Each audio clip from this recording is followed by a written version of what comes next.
बोलिए श्री कृष्ण भगवान की की जय। जय। बोलिए बहुला माता की की जय। जय।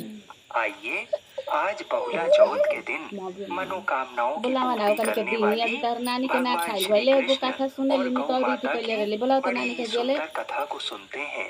इस कथा को पूरा अवश्य सुनिएगा। अयोध्या के चक्रवर्ती सम्राट महाराजा दिलीप के कोई संतान नहीं थी।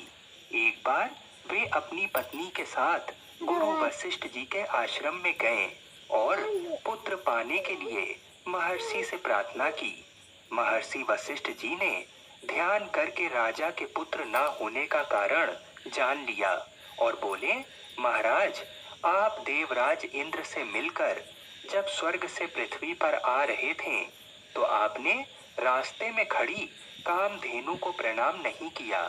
शीघ्रता में होने के कारण आपने कामधेनु को देखा ही नहीं।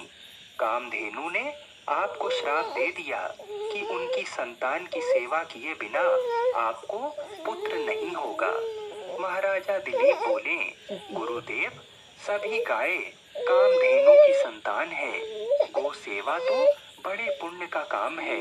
मैं गायों की सेवा करूंगा। वशिष्ठ जी ने बताया, मेरे आश्रम में जो नंदिनी नाम की गाय है वह कामधेनु की पुत्री है। आप उसी की सेवा करें। महाराजा दिलीप सवेरे ही नंदिनी के पीछे पीछे वन में गए। नंदिनी जब खड़ी होती तो वे खड़े रहते, वह चलती तो उसके पीछे चलते, उसके बैठने पर ही बैठते और उसके जल पी लेने पर ही जल पीते थे। वे उसके शरीर पर एक मक्खी तक बैठने नहीं देते थे। संध्या के समय जब नंदिनी आश्रम को लौटती तो उसके पीछे पीछे महाराज लौट आते थे।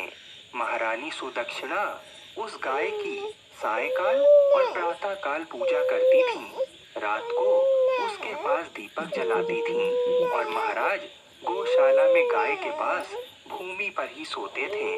इस प्रकार एक महीने तक महाराजा दिलीप ने बड़े परिश्रम और सावधानी से नंदिनी की सेवा की। जिस दिन महाराज को गौ सेवा करते एक महीना पूरा होगा जाके सूता ना हो सब गइली हसन तो था सुने हमार के बेला रहे सुंदर पुष्पों को कई लोग देखने गरम लगे लइका का और धइले इतने रहता में नंदिनी गाय आगे चली गई। दो चार क्षण में ही उस गाय के डकराने की बड़ी करुण ध्वनि सुनाई पड़ी।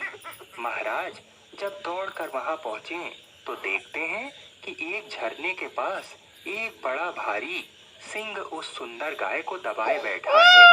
सिंह को मारकर गाय को छुड़ाने के लिए